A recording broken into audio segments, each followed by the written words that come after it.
DLC. Yeah! There it is! When that speaking spell drops in, you know it's time to begin! And wherever you are, whenever you are, and however you happen to be listening, we're so glad you've chosen to tune in to DLC. Just a little bit late. Especially if you are one of our geeks in sneaks using this podcast to power you through a workout or a run. Never fear, we're going to be in your ear holes for 90 plus minutes of gaming goodness because DLC is your downloadable commentary for the week, delivered the way we love it to be, and that is completely free thanks to our patrons at patreon.com/DLCpod. They bring the show to you, and in return, they get cool stuff, including video versions of the show, ad-free versions of the show, and an entire bonus show called Paid DLC, which actually everybody got this last week because we're in it. We're in it. We're in the summer of games. We're going to get to it in a second, but DLC is a show all about games in their many forms. Games played on desktops, laptops, and consoles. Also games that involve dice, luck, and cardboard. I'm your host, Jeff Canada. That's spelled with 2 N's and 1 T. And I am joined, as always, by my friend / co-host / nemesis. The guy who knows I'm trying to go fast because we just have too much to pack into this show. Mr. Christian Spicer. Hello, Christian. Yeah, we do. And as you mentioned, if you liked that, whatever, I think it was Thursday this past week show with Lana, you can become a patron and get a show like that every week. It won't always be not E3 content, but a little more casual, a little more hangy outy. And a lot more Lana Bashinsky. Yes, I was going to say, and I was going to try to get like laughing in Lana because we were giggling it up this last episode. So that's all available to patrons. Hopefully you enjoyed, everybody enjoyed this week's or whatever it was, last week's. How do weeks work? But dude, I'll save it until we get into it. But my goodness, my friend, my goodness. Yeah, it is not E3. E3 is a figment of our imagination. It's a thing of the past. It's a wish wrapped in an enigma, wrapped in a dream. What we do have is warm days. We have summertime. We have games. In fact, we have too many games to talk about. But we also have our go-to when it is E3. It is our go-to guest, and a guest that I can only introduce with his own theme song. Who's that coming on the podcast today? Anthony Taormina. They must be recording on a holiday. Because it's Anthony Taormina. Who's gonna talk about the games that they don't really want to play? It's Anthony Taormina. He's dependable, dimensional, and so sincere. That's why we want to hear his games review. It's Anthony Taormina. Anthony Taormina. That's right, ladies and gentlemen. It's Anthony Taormina. Shout out to Sean Madigan for the awesome bumpers. Welcome, Anthony. Welcome back to the show. You know him from Gamerant and this show. And he's literally just drove back from the Summer Games Fest. Yes. You've been for days, right? Multiple days? Multiple days, yeah. Left on a Thursday, and then the event took place Friday, Saturday, and then I was in the fan fest of the Xbox showcase at the Novo Theater in sunny Los Angeles. So yeah, I've been in a pseudo E3 experience for the last 3 days. We have so much to talk about. I want to get to all the stuff that you had hands on with. Because now you are our proxy, you are our surrogate, you are our man with the hands on. Let us see your hands. Show us your. Oh my God, they were on. So many things. The light makes them just look white, but you know it's okay. But this will not be a normal episode of the show. We're not going to do our normal segments. It's going to be wall to wall Summer Games Fest. So let's kick it off with another of our Sean Madigan bumpers. It's the summer of games on DLC. You're gonna get hyped up and the news won't live up to your expectations. Christian always bringing it down there, but I don't know if that's the case this time. It was the case literally earlier in the week with the actual Summer Games Fest, I think. And now in retrospect, having devoted an entire paid DLC episode to just talking about Keighley's Summer of Games Fest, feels like a mistake when we now have the Xbox presentation, the IGN presentation, the PC Game Show, all of which have so much to talk about that I don't know how we're going to cram it all into one episode. But let's try it. Let's try it, shall we, boys? You know, sometimes I go down the list and we just talk about every game that was announced. I think the Xbox Game Fest had like 30 some odd games. So I don't know if we're going to be able to get to everything I want to. There's tons of stuff that has me excited, but I think we should, instead of burying the lead, we should just start right at the top and talk about Starfield. What do you think, Anthony? I'm down. Yeah, let's do it. All right. I mean, let's tell Xbox, hey, we know what everybody was here to see anyway, so we're going to talk about it first. Yeah. Coming 2023, because dates are... Who would put a date on that game, right? Who would? Oh wait, remember the good old days of Bethesda where they were like, "We are Bethesda, and if we show you a game, it has a release date." And now they're like, "Here's Elder Scrolls 6. We don't know if we're even going to be alive to make it." Yeah, but we did get as predicted and expected. We did get a big juicy chunk of actual gameplay. Lots of facets of the game were shown. The scale and size of the game was hinted at. There is so much to dig into just with Starfield. I would love to get, Anthony, your first impression of the game and where it sits in your hype level, your expectation level, is it kind of what you thought it was going to be? Or were there any big surprises? What is your impression? Well, I guess I didn't really think about it until we started seeing it. But then as we started to see things, it was like, yeah, what did I expect? You know, when Todd Howard started talking about, oh, you can build a base on a planet. It was like, of course you can. And when he, turned to the ship and he, buried the lead, talked very slowly, it was like, yes, yeah, okay. Get to the point. We get to make our own chip. Okay. But it, doing all of that stuff still seems very ambitious, very exciting, especially coming from Bethesda, who's known for making these just massive worlds. So yeah, in retrospect, it did really deliver on all the things I think I was expecting, but not realizing I was expecting. It certainly looks like an ambitious game. It looks like a game that is going to take up a ton of your time. I'm not particularly sold on the combat. That didn't really do much for me. But outside of that, I think the facial animations look much better than they have in past Bethesda games. Still maybe a little dead behind the eyes type of look, but a lot more detail, a lot more interesting people to look at. It's not Horizon Forbidden West. It's not, the Mortal Kombat series lately. It's not, there are a bunch of, it's not even God of War. There's a bunch of games that do, I think, realistic faces more impressively, but it's certainly a huge step up from the last Bethesda offerings. Yeah, it gave me everything I think that I was expecting, but there was nothing.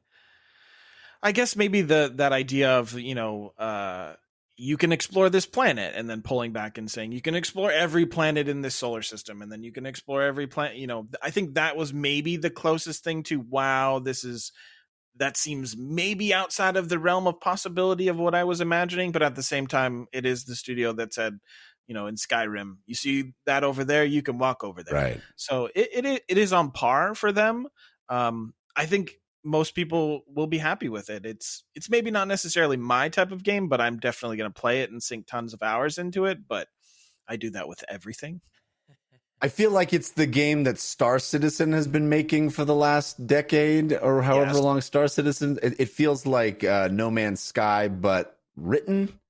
It's a lot of these games that have that want to be this. It feels like, okay, we actually made it. Now, if they actually did, is another story. We haven't played the game. We don't know if that lives up. But that was my biggest question. If listeners to this show will recall, when Starfield was first discussed as a concept. We talked at length about it on this show, and I said that is my biggest question: is these games, Bethesda Studios games, are go anywhere, do anything, explore, but it's so hard to do that planet sized, and that what you tend to get are these Mass Effect type experiences where it's like, yeah, you're going to go to, all these different planets, but a planet is one city.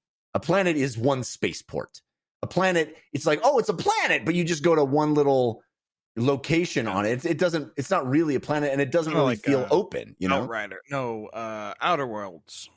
Right. Where it was like, oh, these planets, but it was, you can only land here and here. Right. Now, I think that is the most compelling part of this entire presentation is no. This really is open. This really is explore the galaxy, land anywhere, do anything, No Man's Sky style. But that raises a massive question to me of like, A, how did they accomplish that, right? How much of that is artists creating this thing and how much of it is procedurally generated? Which, even if it's procedurally generated, it can be really, really good. And it can be a combination of those things. It's not an either or necessarily. But is there going to be stuff that is actually interesting to discover in those places? Or is it just going to be like, hey, there's the one spaceport or the two spaceports, and then there's also a barren land where you can get into fights, level up, mine resources, and do a bunch of sort of non-essential things? Are there going to be like the kinds of things you see in Bethesda games where you stumble upon something that doesn't have anything to do with anything, but it tells you a little story? You find a cave in Skyrim that isn't even on the map, but it's an interesting little cave that clearly the artists that were designing the game designed. Or, in Fallout, I remember very specifically finding a rooftop that had like a folding chair and a baseball bat and a bunch of baseballs, and then you could find the baseballs like far away, nearby. Like these little emergent stories that are crafted, are not procedurally generated. Like, is that going to be planet sized? Yeah. Well, one of the interesting things that they did that kind of bucks the common trend for presentations like that is when they landed, normally you expect them to do the slow walk, look around, and they did that for a second, scan, and then they just sprinted to the little spaceship. And I was like, oh, they're sprinting, which maybe not the best idea considering the performance wasn't particularly great, but it was interesting. It almost like raised a red flag in the back of my mind of, oh, are these planets just kind of like empty except for, these buildings that have people in them or bad guys in them? But that was prior to them saying, oh, there are so many planets. So yeah, I guess we'll have to see. I'm just waiting for somebody to say, I found the buggiest planet in Starfield. The buggiest planet. Well, it would be great if all the bugs were on one specific planet and you could just avoid Bug Planet. It's the Jank Planet. It's called Clandathu. It's the bug planet. Yeah, exactly. A planet Jank. Christian, I know as Anthony raised the performance issue, I know that was a big a thing you and I were texting back and forth. That was a big thing that you saw was it did not look like the frame rate was super silky smooth. Yeah, it's hard. As I was watching the live stream, and maybe there's a 64K, YouTube video out now. I don't know. We were recording this the night or the evening after the thing happened. But certainly during the live presentation, it did not look 60 frames per second smooth. It also didn't look like it was a new engine. It still looked like it was, Thomas the Tank Engine. It really can, and it thinks it can, and here it goes, right? Like it's certainly a new engine for Bethesda. Yeah, it is a new engine. They talked about it at length. About it has a name, has a special code name, a cool code name. Yeah. How dare you, Kevin? But is it like? I mean, they have a particular art style, but I think it is a new engine. I'm not sure how new it is, just based. I don't know, but I'll leave that aside and be happy to be wrong. I am curious how it plays, the performance, and I think the answer to the planet question, it has to be no, right? Like, I'd love to be wrong, but it's inconceivable, to quote a totally not a space movie at all. But the idea of planets being fully built out in that way, man, I'd love to be wrong, but it's just flabbergasting if that's the case. But also, it is kind of the next natural evolution, as Anthony talked about. With Skyrim, they were kind of that first studio to do the go anywhere, do anything. And back then in 2011, I imagine that felt equally as no way. There's not going to be stuff between here and there. There's 300 or however many books in the game that don't have in Skyrim that aren't like directly related to anything, but are full books that are awesome and Right. These incredible stories that you can just get lost in. And so I think if anyone has the pedigree to have done it, it does seem like Bethesda is that company, as far-fetched as it might seem right now. And then I think the other question is the jank question, because their games have launched with that, lack of polish, and at times were forgiven for how big and genre pushing they were. And I don't know if people are as forgiving today, if it will be met with that same reception or not, or if it will be, the next Cyberpunk, now that has a memification to it. But man, it was aside from the frame rate stuff, I would say that this was a super impressive showing of this. It did everything I think you kind of want it to do, of like, the faces look better, the customer player customization looked incredible. It had, engage. I thought the combat looked engaging. It's shooty shoots. Really? They didn't show powers and spears and swords and stuff like that. The ship designing, I think, is far more interesting to me personally than base building in Fallout. I don't know why that seems more appealing to me than like, you got fence, build fence, and I'm like, oh, okay, fence. Like, I like ship customization, the idea of it. And then again, the planets go anywhere, do anything is just, it's just absurd. Yeah. Well, Anthony, I want to dig into your pushback about the combat. I mean, you're a guy who plays a lot of Destiny. Is it because it's not sort of that level of space combat? Or, I mean, I don't know. I feel like that, at least where the shooter Bethesda games are concerned, specifically Fallout, they have just sort of lagged behind in terms of delivering engaging combat. And I think a lot of people that I saw discussing the game on Twitter were saying, well, that's like the last thing I'm coming to this game for is combat, But to me, that seems like that's what I'm going to be doing the most outside of talking to people. Right. They didn't even do a great job of, to be honest, anything showing it, gadgets, or it was just two basic looking guns and then one gun that seemed kind of futuristic, but no, like, you have that robo buddy with you. He comes down and he fights, or you can get inside of him and, control him or something. Right.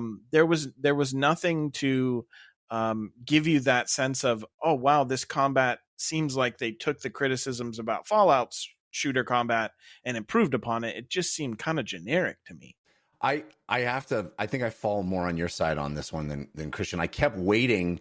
I was like, okay, well, they showed me the combat, but that's probably just going to be the one way to do it. I can't wait for them to show me the VAT system of this game, or the equivalent of doing it in a different way where I don't have to just run and gun.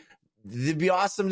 Here, they're definitely going to show me the different way that the combat can be approached, because, in Skyrim, you've got magic, you've got swords, you've got bows and arrows, you've got stealth, and I suspect there'll still be stealth and stuff in this game, but they didn't show any of that. They didn't show any cool, weird thing. In Fallout, the VAT system is my favorite part of that entire game. Like, I love the VAT system. I love it. I exclusively use it. I almost never just run and gun in that game. Almost never. They didn't hint at anything like that. I didn't expect them to do VATs exactly, because that's sort of very much the identity of Fallout, even from back in the old Fallout days before it was a Bethesda game. But I was hoping for something else, like you're talking about, some other cool aspect of it that sets it apart. That's not literally just like, oh, you're in a shooter for a few minutes and then you're in a Bethesda game again. Yeah, the HUD comes up and it was like, oh, he has 10 grenades. I was like, I wonder if those grenades do anything interesting. No, they're just grenades.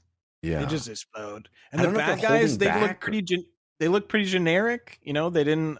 You know, at least have me fight like some alien creature. Give me something. Well, they showed like some dinosaur looking stuff and some spidery looking thingies, you know? Yeah, but like in the demo, I should say. Yeah. But just to kind of give me a sense of, you know, for as much as I was not a big fan of Cyberpunk when it released, when they showed off that combat, they were like, look, this is like crazy sci-fi concepts.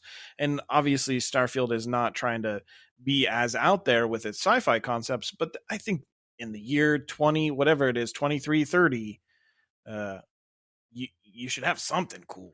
I don't want to turn this into a Cyberpunk versus Starfield, you know, release analysis per se, but also when they showed Cyberpunk, you were wall running and doing a bunch of things that. Yeah, but I mean, just like anything, I don't know, an anti-gravity grenade or something like put us on a planet where there is low gravity, so the character jumps really high, or every time you kill one of the bad guys, they float off into space, or something that gave it a personality that it really felt like just a Call of Duty sequence. For me, I feel like this was this was the first gameplay showing we've had of this game, right?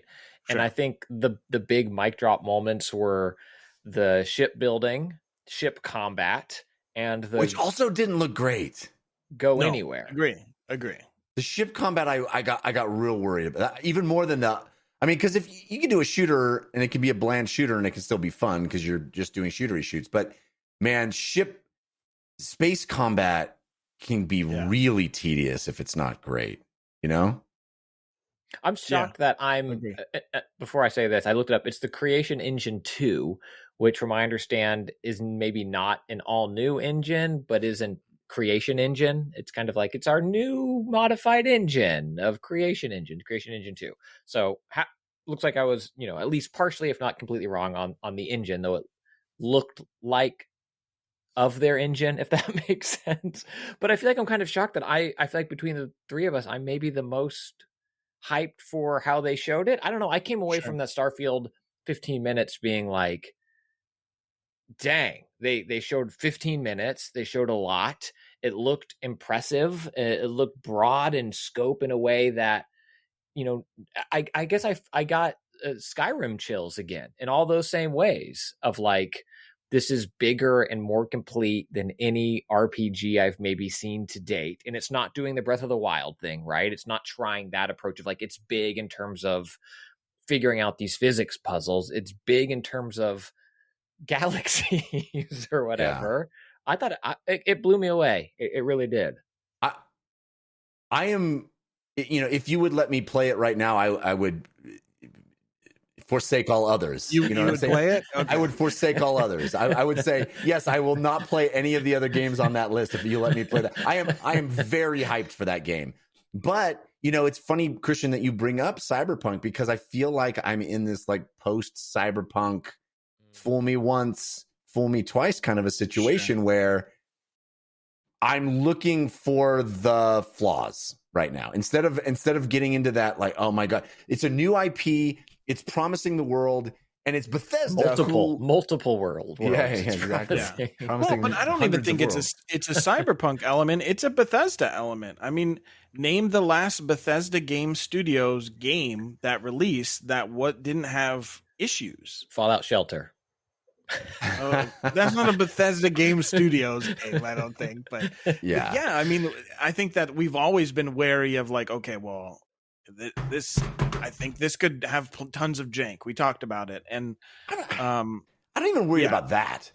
I'm worried about in the wake of Cyberpunk. I'm worried about entire game systems that are half baked or aren't as fun as I would want. Sure, you know. And I think that when I look at the ship combat, what they showed, I was like, that does not look fun.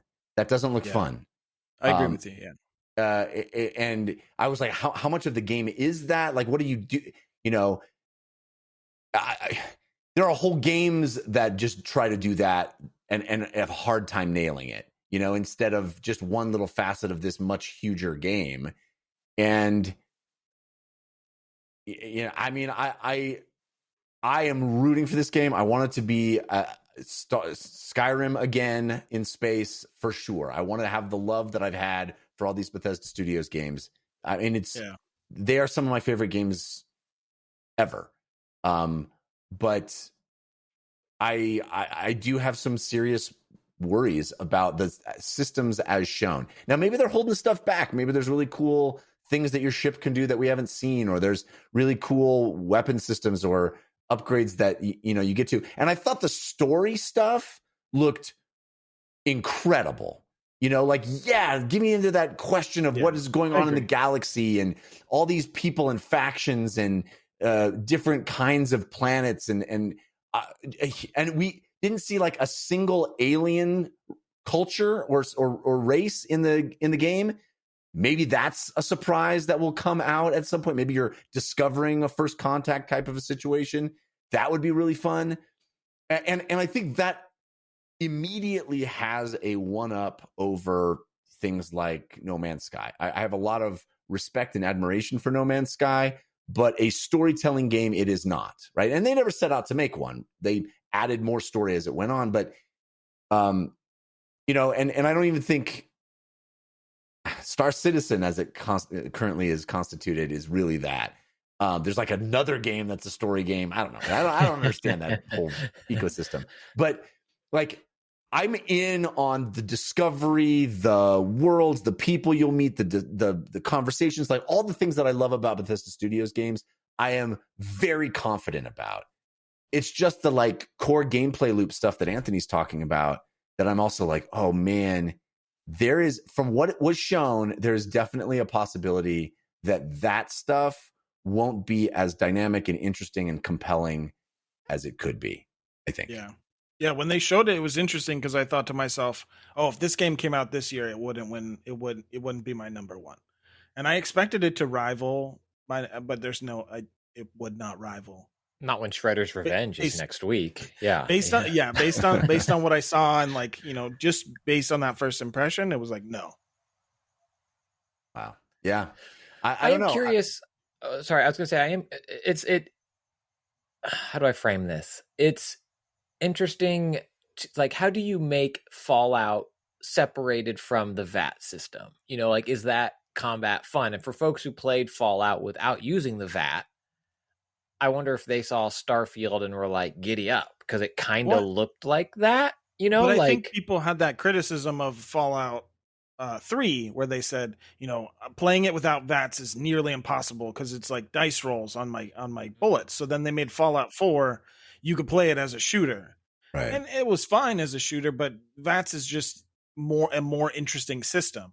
And so if we don't have a VAT system, I think you need to find something to make it stand out, at least in terms of the gameplay. I know the criticism is constantly going to be, well, that's such a small slice of the game, but in your mind it is. But I think in terms of percentages of what you're going to be doing, you're going to be shooting a lot of stuff. Well, in my mind, I'm just mad that whoever played that demo left all that ore in the cave. Like, there was so much ore still there, and they're like, I got one. I was like, what are you doing? It's the rest of the demo was finishing that cave. I mean, that's the problem with the future setting for a game like this, is that it feels like it sort of demands being a shooter. And I was in the back of my mind hoping that Bethesda figured out some interesting approach that wasn't shootering, you know, because, you know, to reiterate what I just said a few minutes ago, one of the things I love about Oblivion and Morrowind and Skyrim and all the Elder Scrolls games is that I walk into a cave and I hear the echoes of some bad guys doing stuff in there, and I have all these awesome options about how I'm going to handle that. You know, I have this really cool choice to make about what I'm going to do and how I'm going to take them down and you know, all the different ways I can express my character. And maybe that's not yet revealed in Starfield. Maybe there are a lot of different ways to express your character beyond the visual of them, because obviously there's a lot of character creation options and customization that way. But I want to be able to, enter that situation and have more options than just pointing a gun at them and shooting them. And I'm confident they will, because it's been such a big part of their games in the past, but they didn't show it. There was no hint at that. How did oh, sorry, go ahead, Anthony. Well, I was just going to say, I think that they were very much betting on the other elements, which are very impressive. And I will certainly probably put a ton of time into this game. I don't want it to seem like, oh, well, I'm immediately dismissing it. It just, this is a studio that is set a high bar for excellence. And so when you show me a bunch of elements of your game, I don't expect some to blow me away and others for me to just kind of say, I was really disappointed in the combat. Yeah. Well, we don't know when it's coming out. They had that date at the end of this year. They were so confident about it, and now the next 12 months, Jeff. The next, they said everything months. They showed is within 12. So before June 12th, the holiday. Before the summer, I guess. Yeah, 2023. Yeah. Until it's not, guys. Until it's not. Which is interesting. I think it is interesting that they say their goal is that none of the games they showed are holiday games 2023, which then it's like, what's their holiday 2023? I know. What a slate. And again, to bury the lead, but I guess it's so much the lead that we've become a broken record about it. Game Pass, you guys, it's just an insane deal. Like the value proposition of Game Pass. It gets tiresome to keep saying it over and over again, but it's wild how much of the stuff here is just part of your subscription. Starfield is just part of the subscription, Yeah. It's wild. It was so tiresome because they kept showing that same bumper every 2 seconds. And it was like, well, yeah, I get it now, but you have to confirm it for me or else people will go, oh, yeah, maybe it's not. Well, that's what they ran into the opposite of that when they showed their, here's our next 12-month slate or whatever. And it was all these games, and 95% of them had the Game Pass banner on it. But it also showed Resident Evil 4, and it showed Dead Space. And in my Twitter timeline, it was like, Dead Space Game Pass, because the assumption was just everything was, so it is. And it's oh no, that's one of the three that's not. Yeah. But everything else, it's just. And I think, Jeff, you tweeted this out too.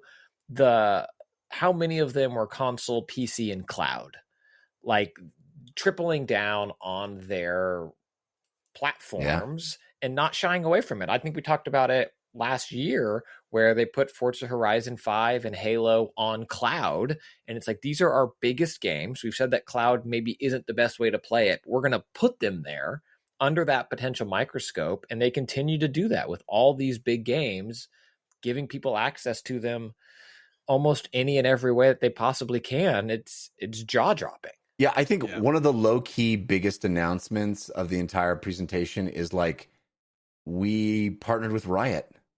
All Riot games are on and not only are they on Game Pass, the stuff that we microtransaction you into is just part of Game Pass. There's obviously still tons of cosmetic microtransactions and all kinds of other microtransactions in those games, but the core get the heroes in League of Legends, the core, get the cards in that card game. It's wild to me. It's wild to me that a company that bought Blizzard also gets into a deal like this with Riot, which is basically the biggest competitor to Blizzard. It's bonkers. And any other year, I feel like that's people falling out of their chairs. It's like when Xbox trotted out Square and they're and we have a Final Fantasy. And everybody was throwing their headsets no, what? And now it's just in the middle of a jam-packed presentation, it was, and we have Riot games coming. And then, like you said, it's not just Riot games. It's every character, every hero, and it's just, I don't know which way those checks are going. Yeah, but who benefits who? I don't know. Yeah, it is a very interesting question. Who's paying whom in that situation. I assume Microsoft is paying them, but like, but then getting a percentage of every microtransaction that happens then through the Xbox platform. Yeah, probably. I mean that's massive. It's massive. It's I think that is going to end up being a really big deal. League of Legends, Wild, what is it? Wild Rift, Legends of Runeterra, Teamfight Tactics, and Valorant, all on Xbox Game Pass with tons of content that you would have to pay for in the free-to-play versions packed in. Just wild stuff. It feels like it's the definitive way to play those games. Like if I were going to recommend someone start playing Valorant now, I'd be like, you do it on Game Pass. Yes, you can still tweak your character by gun dongles or whatever. But I feel like if you're going to start those games, that's the way you do it now. Like there's no reason to use the Riot launcher for those games. Yeah. So interestingly, Microsoft's acquisition of Bethesda coming to roost in this presentation, it bookended the presentation. Obviously, we started with Starfield, which was the big end 15-minute, massive deep dive. But it started off the presentation with Redfall, the other big delayed Bethesda property. I'm so curious, Anthony, what you thought of Redfall from what we saw. We saw a gameplay trailer. Vampires, definitely not zombies. They behave completely different than zombies, Anthony. Completely different than zombies. Completely different than zombies. So here's the thing. I love Dishonored and I love Arcane's games. And I am, pun intended, a big sucker for vampires. So the combination of that sold. I do feel like Arcane makes, or with Dishonored, they made the type of game that I was interested in, and then they kept moving further away from that. Like, obviously, Arcane Austin, who made Redfall, is making Redfall, didn't make Deathloop. Right. But Deathloop incorporates those elements, but in a packaging that maybe I wasn't sold on. And same thing with this, an open world co-op type of game. I just want a story-driven thing where I can use powers and also shooty shoot. But then, the presentation continued on, and there was, it said you could play completely solo, and it gave a sense that there is a story. And I saw a menu that looked like I could get some loot, and I love me some loot. And so, yeah, I mean, I have a sneaky suspicion this is going to be one of my most anticipated games of next year when everything shakes out, and I'll probably end up loving it. And everything I saw looked really cool. It just, it was that element of, I wish it was a different package, but still, vampires cool, powers cool, the guns are cool. And the powers themselves are not like just the typical Arcane powers of the teleport and this. It was like, here's an elevator that launches you into the air. Yeah. Yeah. It's completely different than a teleport. It's an elevator. Anthony, you need to start a Twitter account instead of like, can you pet the dog? And it's like, is there loot? Can I get loot? Is there loot? Is there loot? I mean, yeah. I did that one part where it's like, it's a blood bag. Don't shoot it. It'll explode. I was like, that's every zombie. Okay. It's vampires. It's Sure. not. It looked cool. Christian, are you into Redfall? I am. I mean, I texted you as well I don't know if we'll do the full like comparison of this showcase to Summer Games Fest. This was an awesome. It doesn't compare. Keeley has adopted all of them. He just puts the hashtag on everything. It all belongs to him. Just like people talked about, like who won, Sony, Nintendo, Microsoft. Like this destroyed the Summer Games Fest. And like, you can only work with what you were given. And I don't know if maybe because like the console maker maybe has more power to dictate what I think type that's 100% of trailer true. their studios make. I think that's 100% true. They can craft this and have a hands-on and go to these studios and decide which thing is it. And Keely's most likely getting what he can get and trying to figure out how to sort that deck, And I wonder if that type of presentation is worth it, to be perfectly honest, because this, and then when studios are able to, I mean, I'm sure it is for some devs, that type of presentation because they can get more eyeballs on it. But I feel like if you can do a focused featured thing, like what Xbox did here was incredible. And I thought the hosts or the people on stage were really well done as well, because it was the devs. It wasn't awkward conversations, exchanges about like, Jeff, I'd love to see that. And I'd love to show you more about it. Well, I'd love to see that. And I'd love to tell you, keep your eye out. It was the devs who worked on it who would then intro it a little bit and give you a little nugget about something as they transition to the next trailer. And it was gameplay. Who would have thought? Just gameplay after gameplay after gameplay, showing you what these games were about. Well-paced, diversified. That's the key, is that it wasn't groups of things that looked like them. Everything was bookended by things that were different, and you kept getting switched up, and it felt like, oh my gosh, and Xbox is going to have this kind of game, and oh my gosh, that looks so different, and oh wow, and we're in a deep dive now on Forza, and oh, now we're kind of just doing this quick hit trailer.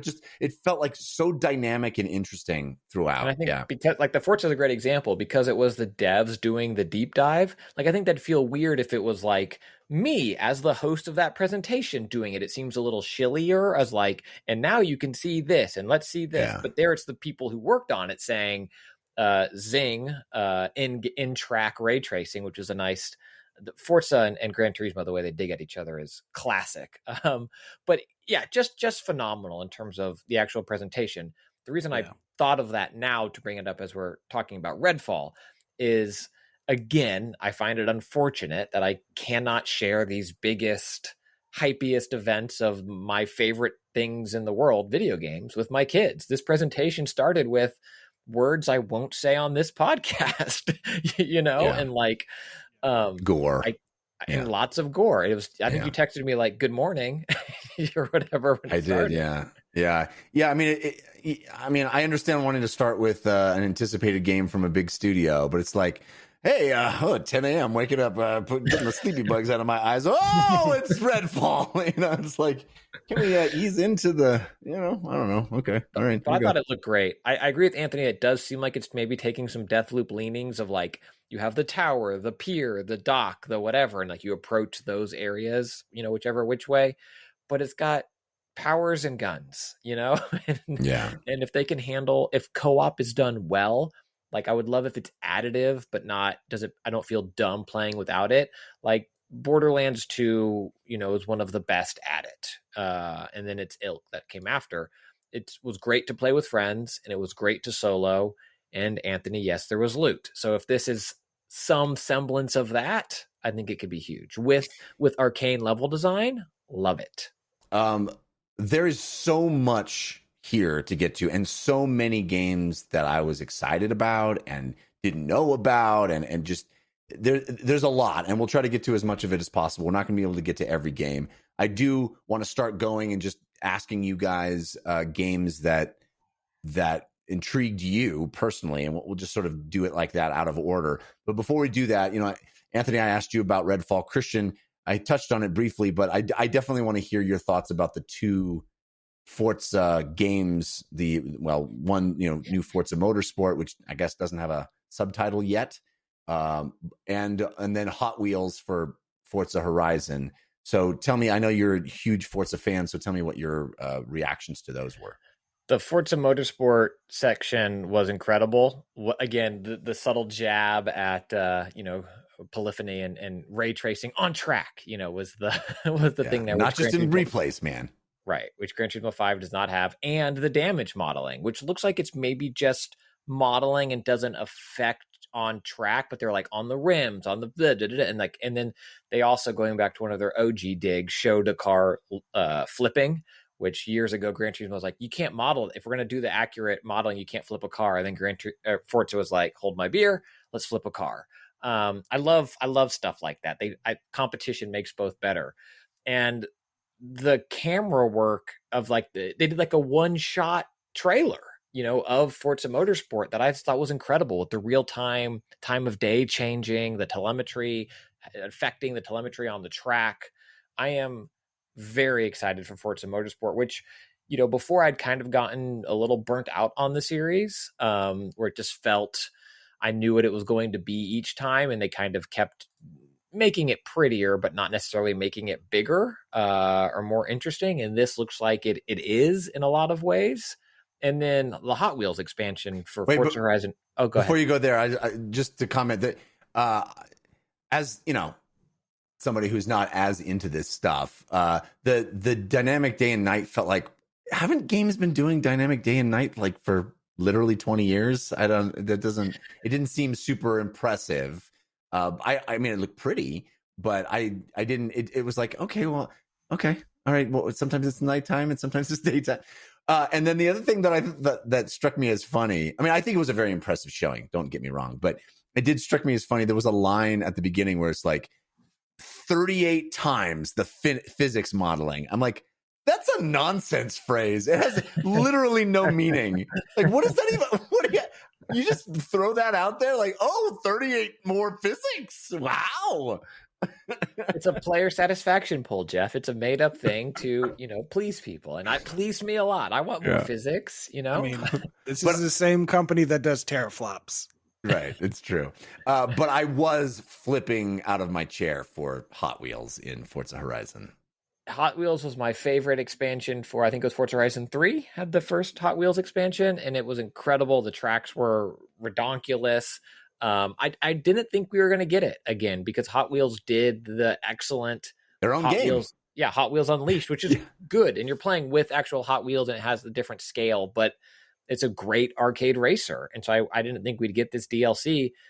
We did, or are going to, and it looks absolutely incredible. It looks as bonkers as you'd want it to be, with loops and shortcuts and super creative track builds. It fits the Forza Horizon franchise so incredibly well. But I wasn't sure, and I hadn't gone and looked back, I don't think it's with the Game Pass version of the game. I think like before it's a paid, it is not, no. Yeah, the paid expansion. But I think it's worth it. I imagine it will be worth it if it's anything like the last one. It's, it's hard to like buy it because there's so much content in Forza Horizon already that people probably haven't seen. But the Hot Wheels stuff, I feel like, turns it to 11. It does the, zany antics even bigger than they did before, and it looks gorgeous. Yeah, it really does. I mean, just that shot of like all these crazy tracks like hovering in the air. I was like, oh, that looks super fun. Yeah, very cool. All right, so Anthony Taormina, of the stuff we haven't talked about, which is there's a ton. Do you have a standout game you want to focus on? I mean, it's there's a lot of stuff that's like particular to me that I guess we would like the Wolong Fallen Dynasty from Team Ninja. I love the Team Ninja like their Souls-like games, Neo, that they've made. So that looked really interesting to me. The game that I think keeps sticking in the back of my mind is Flintlock. It was the Siege of Dawn. She has like a flint pistol and a axe, and it's made by the same developers that made this game called Ashen, which is like a Souls-like, a cooperative Souls-like that I really enjoyed. So that's the one that probably stood out the most. There were quite a few like Souls-y games or going for that vibe that I'm intrigued by. And then Scorn is gonna gross me out. But yeah, Scorn is the like H.R. Geiger of the game, basically. Yes. Which there's a shot in Scorn where it looked like they edited out something. Like the camera pans down and there's like this umbilical cord, and then the hand comes and like yanks on it, and they cut away before what happens, and I was like, thank you for cutting away. Thank you. Because when they initially introduced that game, they were just like, look at all this H.R. Geiger inspired, art. And then this is the first time we really see the combat, and it was like, oh, that's gross. Oh yeah, this is really gross. Oh, this is really gross. But hey, it's a game coming out this year, so woo. Yeah. I want to circle back to Flintlock for a bit. I texted you, Jeff, during it that I got like God of War meets Assassin's Creed vibes from it. Yeah, I guess think you're going to be killing God, or her goal is to kill a god. So very much like that. Yeah. and has the axe throw as her alt, and Yeah. I like the powers that you could like kind of warping between these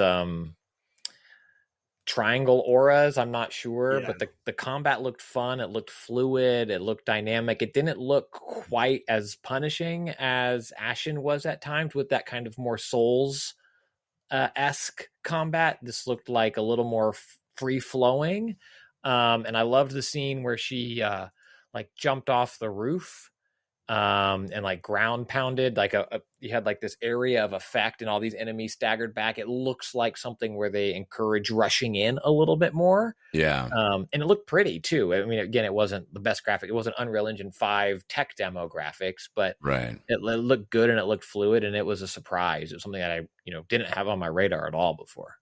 Yeah. Man, there's a whole bunch of games that I could bring up. Yes, but since you guys went with Flintlock, I think I'll do another lock game. Stick with the lock themes. Ravenlock, which looked really charming, really cool art style. It was like this sort of very highly detailed pixely thing where it's in 3D, fully 3D game, but everything kind of has this pixely look to it. I've never seen it. It's almost like Minecraft if the blocks in Minecraft were much tiny, more like voxels. It looked really pretty, and it just had this whimsy and sort of this fairy tale look and feel to it that immediately I was like, I want to play that. It's not until 2023 Ravenlock, but really leapt out at me as something visually arresting and the kind of third person action adventure kind of fairy tale game that I always love playing. So that's Ravenlock. It looked Alice in Wonderlandy in a Yeah. inspired way. And then when like the Queen of Hearts snake or whatever comes out at the end, I was like, Yeah. oh, this is also terrifying. Like it's not. Yeah. It looked great. And again, to the testament of the showcase, it was very different. It wasn't a space zombie desolate thing. So And many to the different testament kinds of things. Xbox, it's on Game Pass, so even if it maybe isn't going to be good, you could try it out anyway. Try it out anyways. I mean, that's the theme of this entire showcase.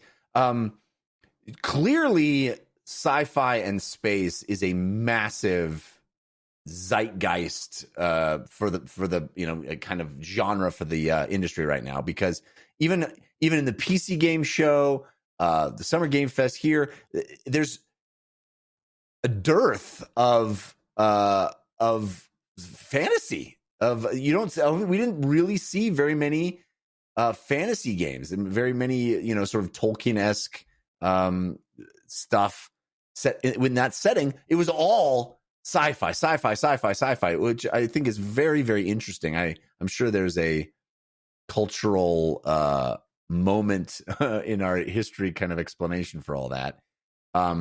But another game that I had never heard, I had no idea about, world premiere, but immediately got me interested is High on Life, which is that Rick and Morty, Justin Roiland, where the guns talk to you, where the knife talks to you, just looks absurd in all the best ways. And it's soon of all of these. Yeah, 2022, and we haven't heard a whiff of this game, and yet it is coming out this year. Another game where it looks colorful and vibrant and different. The art style is just so unique. All the enemies look just bizarre and unlike anything you've ever encountered before. It has this almost this claymation look to it that I found to be really, really cool. These things where the art direction is so has such an identity, and that identity feels fresh and different, man, immediately leap out to me. And High on Life certainly did. I have a feeling it's going to be very funny and weird. Yeah, I wasn't fully sold on it. I was like, this could get annoying. And then he pulled out the knife, and I was like, okay, yeah, I'm on board. The knife got me on board. I think to that end of looks, and there's at least two other games that I want to highlight, but this one in particular, as we're talking about visual style, is The Last Case of Benedict Fox. Yeah. Which was just, I mean, it's 2D kind of platforming, so it has that going for it already, where I'm like, oh, I'm on board with that. That looks fantastic. but then like the weird, creepy, kind of dark, soul sucking part of it, where it's like you're being Yeah, haunted. it's got like a Cthulhu kind of thing going on. Yeah, it just absolutely blew me away. And I don't want to really transition to the next one yet, because again, it's a game that I kind of had no idea about. It's not as if we had seen it before, and we were seeing it with a pretty good chunk of gameplay, kind of showing you what you'd be doing. And I love the way that it, at least for me, my takeaway, and Anthony, maybe this was just me, I feel like maybe you're bad. I always think it's interesting when it's like, oh, maybe you're bad. Yeah, it's hard to. The sense I got is like he's entering people's dreams or like entering their mind, and so maybe it's not that you're bad. You're just like you're using powers within like a kind of fantasy or mindscape idea, and maybe you just have to kind of like resort to harsher tactics. But I was really impressed with it as well. It looks really cool. It, again, another game where if they had showed it at a different presentation, I might have said, okay, that seems neat. I'll try and remember it, but it's on Game Pass. It's I'm going to play it. The end, it's sold. Yeah, again, another 2023 game, The Last Case of Benedict Fox, but really cool, sort of 2.5D side-scrolling. Like you said, Christian, really cool art direction. The characters are all these kind of elongated, very stylized animation style, and then it gets dark. It gets that like Lovecraftian kind of is this person going mad? It's got a really, it was a very striking trailer. I thought it was a great trailer. Yeah, it's like it starts off and it's like this evil voice, and you think, oh, that's going to be the enemy, and then later in the trailer it says something like, I can show you the way, and then you're like using these tentacles that come out of your back, and it's like, oh, okay. Then the character's dad, it just seems like it has all of the things that I'm kind of drawn to in a lot of games. And it reminded me, I got Inside style vibes from it, which I think is interesting, because there's the other game that I wanted to call out that I thought looked awesome is from that, I guess, like the lead developer on Inside, and it's Cocoon, which looks phenomenal. It doesn't look anything like Inside. But exactly, it doesn't look anything like Inside. It's kind of bright, and it looks like it's a puzzle game a little bit more. But my head kind of hurt watching that trailer. Like, I don't know if you all were able to follow like which beads did what or what happened one way or the other, but it looked complex and intricate in a really cool way. Yeah. It had elements of that box game where it's like you're in a box and it was just inside a box, which is inside a box. Yeah. That's Cocoon. Anthony, do you have another one that you want to call out, or any part of this presentation announcement? I mean, I thought A Plague Tale, I was already sold on A Plague Tale. I really, really liked the first game. I thought this next one looked like the game itself, the original Plague Tale. It maybe was a little rough around the edges. This looked much sharper. Had a really, really great kind of style to it. A little more violent. I don't remember A Plague Tale. I remember her being kind of like an unwilling participant in how she took out the bad guys. This was like, no, I'm gonna be murking some fools. Which seems like a theme, perhaps, of the game, where there's like the moment in the trailer where she's like, "What am I doing? Yeah, right? Is this me?" But then also trying to get her brother to kill too. It's like, do it.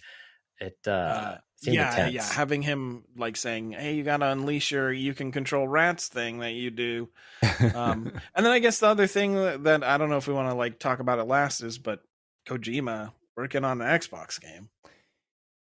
Big news, man. That's kind of megaton grade announcement. What do you make of that? I mean, obviously he wasn't announcing anything specific, and he even specifically said, I'm just sort of getting started on this, but specifically calls out the cloud technology as being the impetus for doing this idea that he's had percolating. Which makes for me a long nervous because it's like, man, this guy and his technological obsessions, are we going to have some sort of weird thing where, I'm going to have to be in the cloud and I'm going to have to play it. I don't want to. Don't make me. Don't make me. But what's funny is one, we had heard that Kojima was partnering with Xbox for like 2 years. And then not too long ago, there was a leaked trailer of like for this game, supposedly, or maybe it's a different game that Kojima's working on. So it was kind of like they set this all up, and it was this moment that I think if you were following the leaks and stuff, you were robbed of, which would have been really crazy. But yeah, when Phil Spencer started talking about it, it was like, oh, this is the Kojima thing. And then we didn't see the trailer. I was like, well, I've seen a trailer for your game, Kojima. What are you doing? But yeah, I mean, anything he makes, I'm going to be intrigued by. Sure. Whether or not I'm going to like it after Death Stranding, I don't know if that guy should have free reign, but it is what it is. Yeah. I wonder what the text messages between him and Keeley were like. It's like, I thought we had something special. So when the presentation happened, I was looking at him and he had poker face. He knew it was coming. It's an Xbox deal. He understands. It's fun to see Kojima though, like in Kojima Productions expanding, and I think they are becoming a multi-game studio. Norman Reedus already said that Death Stranding 2 is happening. Yeah. There's maybe that horror game that also might have been that other trailer, and this cloud tech. I think it's fun when people, again, Anthony, like you, I might not like the end result, but I like when these minds are unlocked. Yeah, I wonder if they signed this deal 2 years ago and they were like, okay, as soon as this pandemic is over, we want to trot you out on stage. Okay, 2021. Okay, this pandemic's not going away. All right, 2020. Okay, we got to, at some point we're going to have file some paperwork and somebody's going to find some official paperwork. So we're just going to have to record a thing. Because can you imagine Kojima walking out on an Xbox stage and just Yeah. I mean, the people were losing their mind in the little fan fest I was in and they couldn't even see him. That's wild. I mean, this is also. Oh, go ahead, Jeff. No, you go ahead. I was going to transition. I was going to say this is like just another megaton in this again, like the Riot thing. I think if it were a live in-person E3 style presentation, people would have been throwing their keyboards into the air, and then Kojima trotting out, and then a huge gameplay thing. It's just, I was blown away. Along those same lines, I mean, it felt wild to me to have Blizzard games in this presentation as well. I mean, I guess I should have expected it, but I mean, it's just wild to have Overwatch 2, to have a open beta date this year, which is I think that's shocking. I didn't think that game was anybody was gonna be playing that game in 2022. October 4th, relatively early, is going to be the early access beta for Overwatch 2, and then Diablo 4 had a big sort of deep dive presentation revealing the Necromancer class, which looks pretty sick.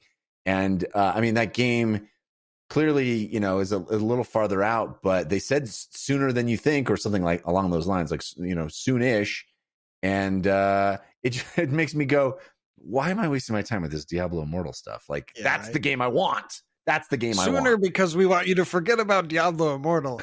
The best part about that presentation was when Rod Ferguson comes on, and it's like you could only imagine that guy's he's like Al Pacino in The Godfather, where he's like, just when I think I'm out, they bring me back in. So I can't get away from this company. That's funny. Yeah, I mean, they did reiterate after the presentation that it is going to be a full-priced game with cosmetic microtransactions and paid expansions. Like, it will be the traditional way that they have monetized Diablo. It will not have any of the trappings of Diablo Immortal. And it just looks incredible. Like, the added open world stuff. I mean, it's all stuff we knew about already with Diablo 4, but just seeing that extended gameplay sequences and the Necromancer and having all the classes announced now, and that game looks so good. Man. And it has loot. It does have loot. It does have loot, and it will be on Game Pass probably. And I don't need to pay money to open the chest to get the loot. I can just get the loot. Another game I will bring up that I actually think I might really like. It's so different, but it just looked fascinating to me. Is Pentiment, which is the Obsidian Entertainment game, 2D stylized, almost like this storybook, history book kind of thing, but really dark and interesting, and so unlike anything I've ever seen. The only thing that I was like, oh, I hope there's an option to turn this off, is when they showed the dialogue, and it's like the whole dialogue is there, but then it like fills in. I was like, oh, that hurts my eyes to look at. How did that get past QA? Yeah, I hope it's Yeah, that was like a bit being weird. voiced and you can skip it if you just read it already, Yeah, or just something. let me push a button, or let me just put a setting in the options of like, just put it all up in the black text rather than the white outline that gets slowly filled up by black text. But other than that, what a strange concept. What a fascinating idea. This historical kind of, you're this gentleman scientist, like working on cadavers and painting and just a fascinating idea. And when it started, I was like, oh, this looks kind of quirky. I don't know if I'm gonna, but it kept going and going. I was like, I think I might love this game. And it's when an it started- Obsidian, which is crazy. When it started, I kept thinking like, oh, what a cool art style for their cutscenes. And I thought Right. it would like zoom out then and show you like a third-person action game. Like, oh, here we go. Right. And it stayed in it. And then the end where it's like the murder mystery happens, and Yeah. it has the trappings of a very interesting story. And the picture itself is like a guy painting with his head on fire or something. Like some dark stuff's happening in this Wild. game, right? Just it's such an interesting, different.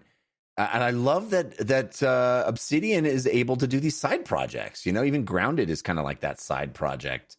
It doesn't feel like a mainline Obsidian game, but man, it was so interesting and different. I just love that. I want to ask you guys. This is a game we've seen before, but I think we got a lot more of it this time. I want to ask you guys about As Dusk Falls. Anthony, what do you make of that game? It's so different.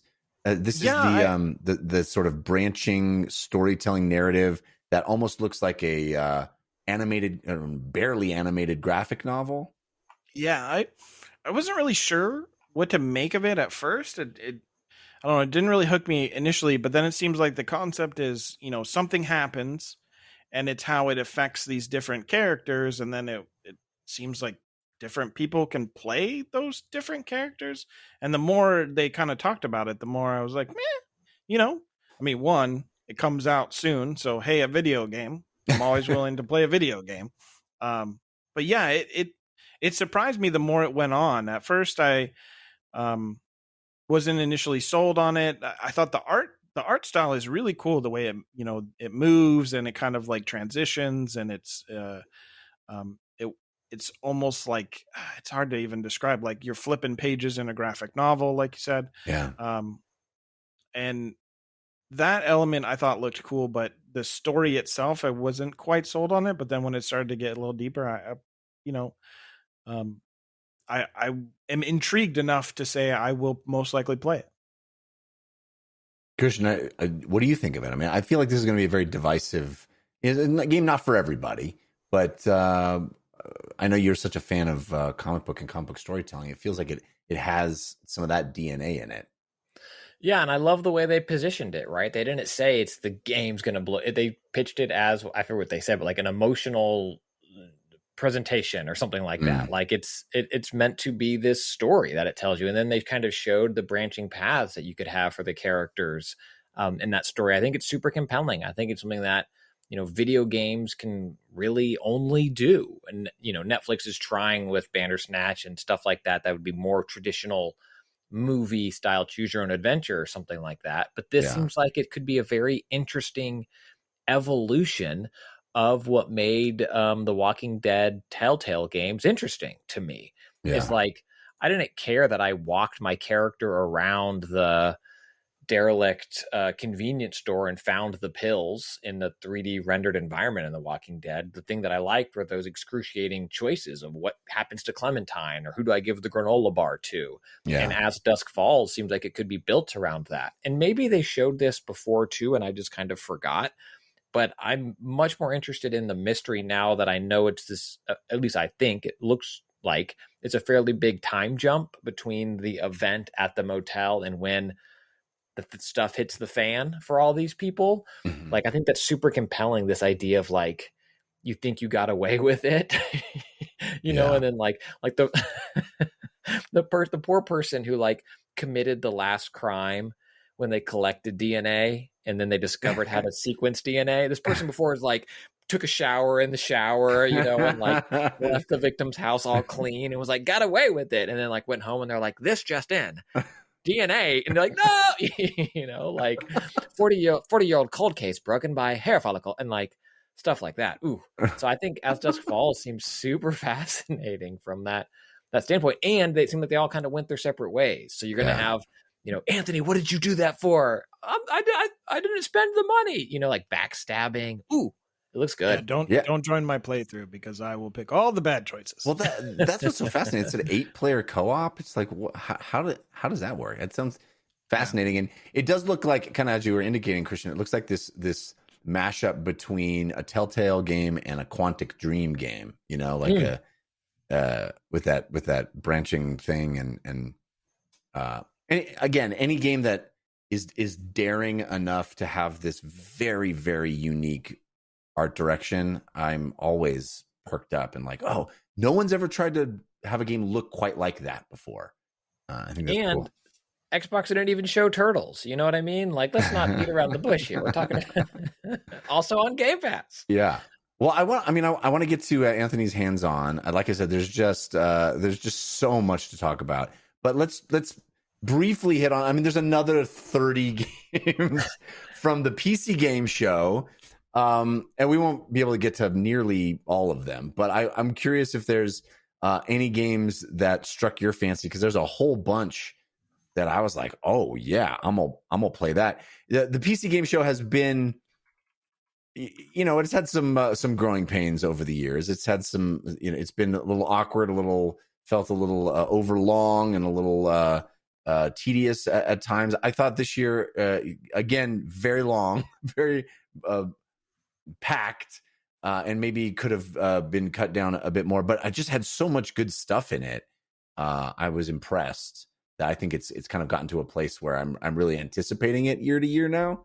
But Anthony, are there any couple of games that intrigued you from the PC game show? Correct me if I'm wrong. This did happen at the PC game show. The System Shock thing happened. Yeah, with can't Warren make heads or Spector. tails. I've been in a whirlwind. Yeah. It intrigued me just because it was our first, I think, or new gameplay. It didn't. In terms of the combat, didn't blow me over, but kind of like the mix of like action RPG and the combat, I was intrigued by that. And then the thing that I think I'm most looking forward to is the new Sam Barlow game. Yeah, I like Immortality, I think it's called. Yes. What was the game? The Telling Lies, right? Mm-hmm. Yeah. I like that game a lot. I played that with my wife, and it was like not, she didn't think it was like a video game, and we were able to play it together and like, decode the videos. And I really, really like their work, and I'm really looking forward to this game. Yeah, Immortality is Sam Barlow makes these in a previous era we would have called them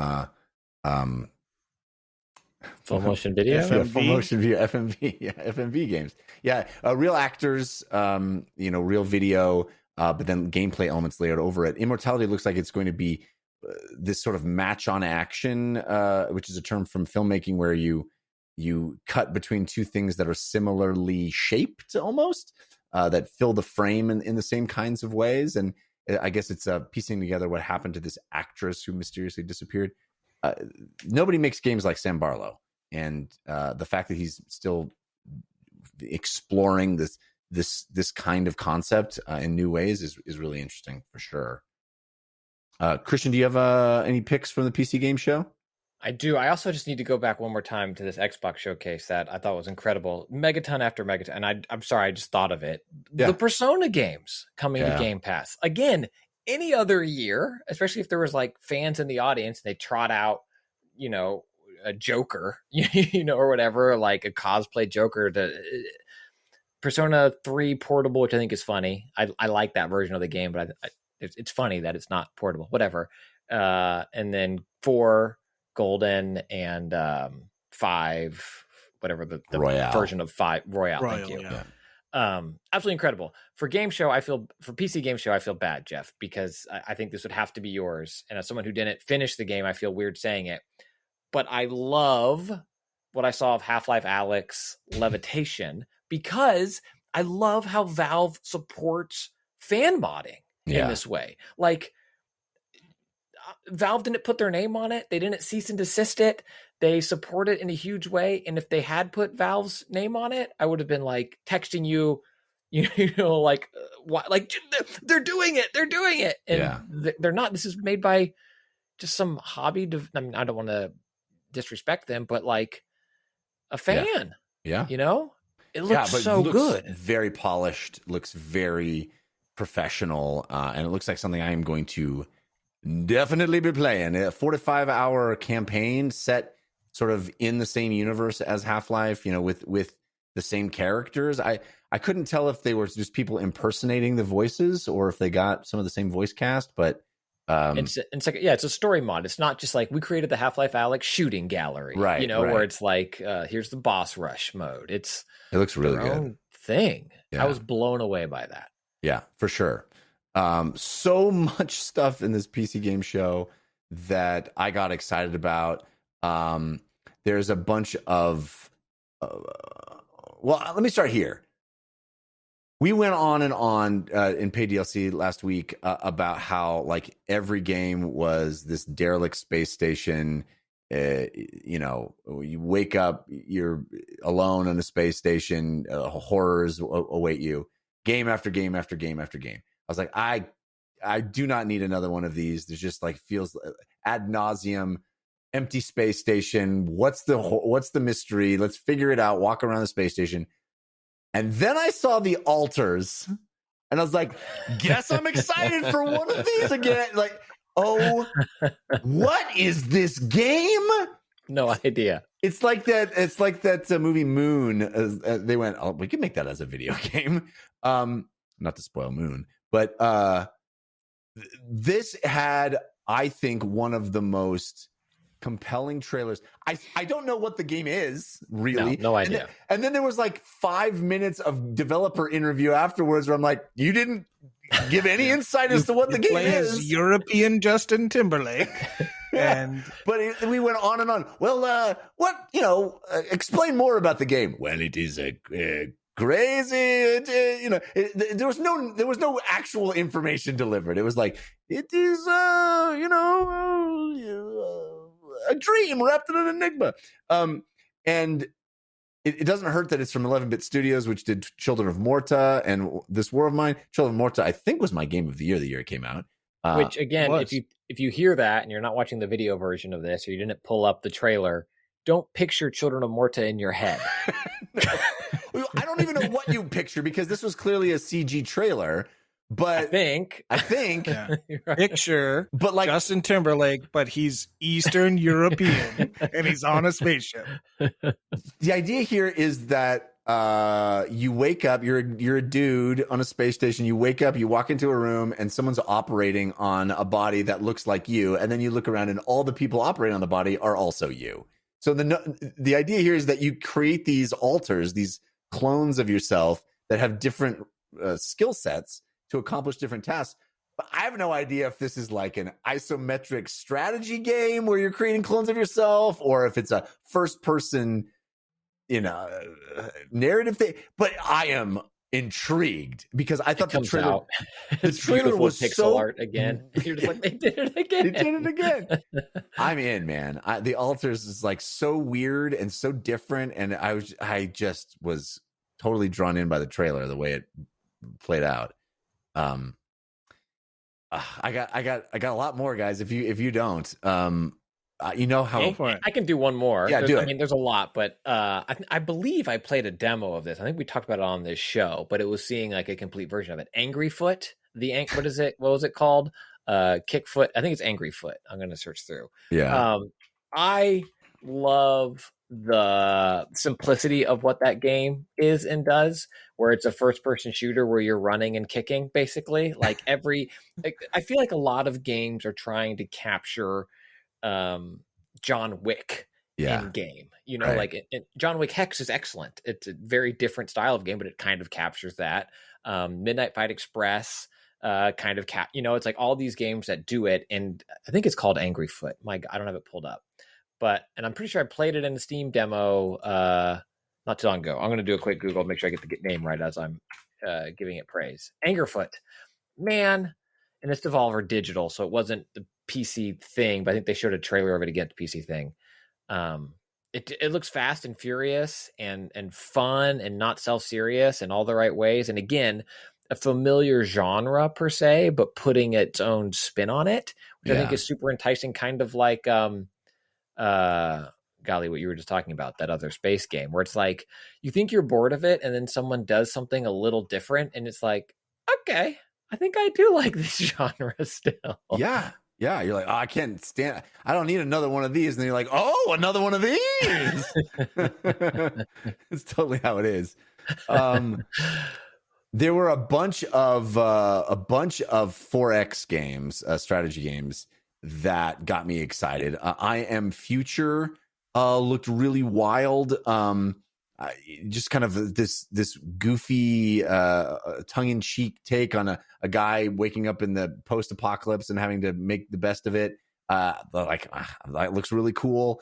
My favorite of them that they showed is a game called Lesara Summit Kingdom, which is the 4X, like, you know, civilization type game, but done all on mountains. So you're like building up and through and like doing bridges between things. I was like, yes, please give me that.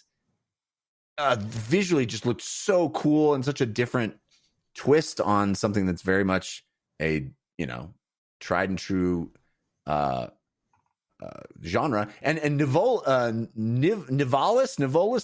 it's like, hey, city simulator, but it just happens to be cyberpunk. It's like, oh yeah, why has nobody thought to do that before?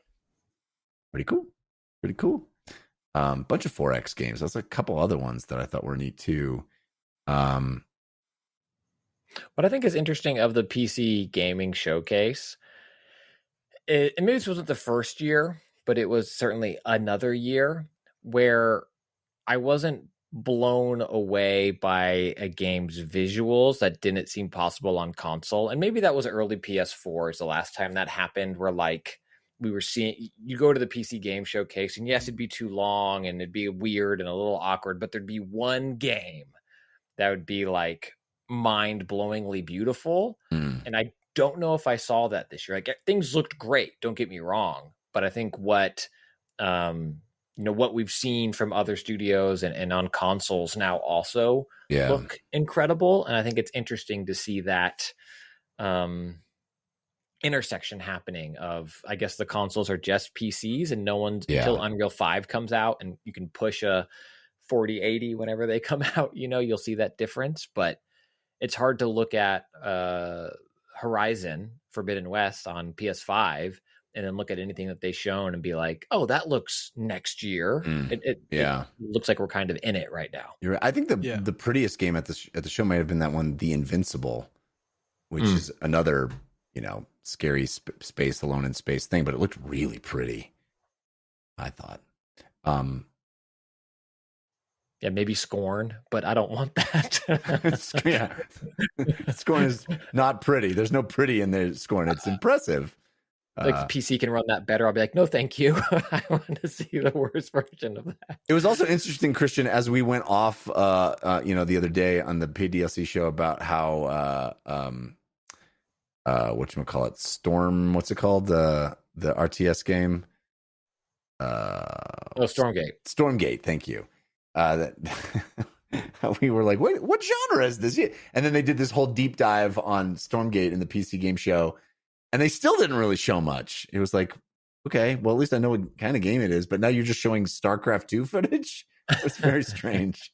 But it feels a ways out. Yeah, it feels a ways out. Very much so. All right, like I said, dozens and dozens more games showed. Too many games for sure. But Anthony, before we go, I want to hear about the games that you've actually played.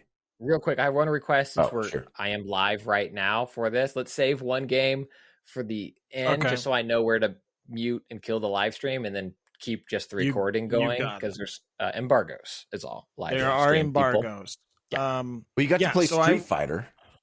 Yes. So I attended what's being called Play Days for Summer Game Fest. So it was a hands-on focused event during Summer Game Fest. I told my wife it was like a hall pass. I did this weekend all wrong. Oh no. You definitely did it all wrong. You played no video games and you dang, lost. Okay. I gotta go. I'm so sorry. But yeah, it was put on Jeff Keighley and I Am 8-Bit put it together. A lot smaller than your average E3 experience. Obviously, just one kind of not that large room, but a lot of singular stations dedicated to one game. But one of the best things about it was when you go to E3 and you get to play games, you're lucky if you have those instances where you sit down or you stand and you get to play the game and the developer is next to you, or a developer is next to you, and they can answer your questions as you play. In a lot of cases, you get somebody that they hired. Like if you're at Nintendo, it's just they just hire a bunch of kids off the street, and they don't know what's happening in Zelda. They don't know Link from Donkey Kong. But what's cool about this event is every time you sat down to play a game, you were sitting down with a developer, so you could actually ask questions and get a little bit more information about each game. And just to prove it, they would immediately go, "This is Link. This is Donkey Kong. Here are 10 differences." But, I mean, both of you know what I'm talking about. Yeah. You're standing next to a person. And you're like, so what are you going for this? And they're like, I didn't work on this. I just work in PR. No, they'd be like, I'm a Los Angeles model. I'm happy to give you my headshot. Or they look down at the controls, thing in front of you, and like, well, if you push A, you're like, okay. But yeah, so it's one of those things where it actually makes the event feel more personal. I liked it a lot. But yeah, I got to play, I guess Street Fighter 6 would be the one you'd want to hear about the most. I'm very curious about that. I would think. Yes. Yeah, so Street Fighter 6. My cat is behind making noise, so hold on just a second. Your cat's like, talk about the other one. Cat's a big Mortal Kombat fan. Apologies. I mean, the cat did just get over here to Anthony, so it's a pretty baller Mortal Kombat. Yeah, I would say the big game was Street Fighter 6. It was the showpiece, I would think, of the event. They had 4 playable characters: Chun-Li, Ryu, Jamie, and Luke. Boo! No Guile, even though he was just revealed. And you could play it either against somebody else, or you could just play against the CPU, and you could kind of set the difficulty level of the CPU. You could pick between 2 stages. One was that kind of back alley brawl stage that you may have seen in the trailer, and the other is kind of Japanese inspired with torii gates and cherry blossom trees. The game plays really well. I'm not a big fighting game guy, so I'm not like super into the minutia of being able to describe, rollback, netcode, and all the specific things that I experienced. But it felt like the characters had a good weight to them when they connected.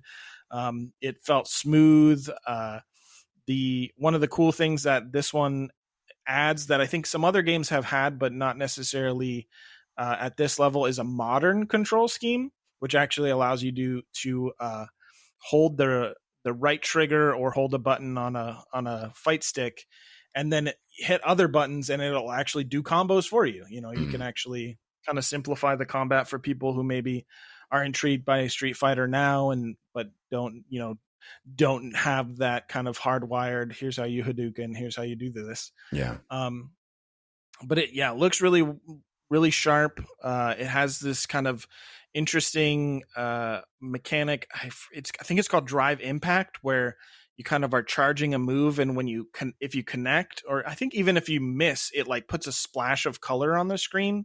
It's probably what you've seen in the trailers, where it just looks like somebody threw paint at the screen. Color ink, like before it was black but I ink, think if you land it like puts color on the ground. It's really a kind of striking visual. But I think in terms of what you're looking for out of an initial demo of Street Fighter, it showed you that, hey, your classic characters like Ryu and Chun-Li play like you want, but also Jamie seemed really cool. He was like a mix of, or he kind of felt to me like Eddie Gordo from Tekken, using breakdancing moves, but also he has like a really long ponytail, so he does weird things with that. He's a little bit like a drunken master type fighter. And then Luke was more just, I'll punch you really hard. What was it set up on it? And on a fight stick or a gamepad? Do you know what you they could were do running either. it off of? They were playing it on PlayStation, so it was if you used a gamepad, or I assume they were playing it on PlayStation. I guess it could have been a PC.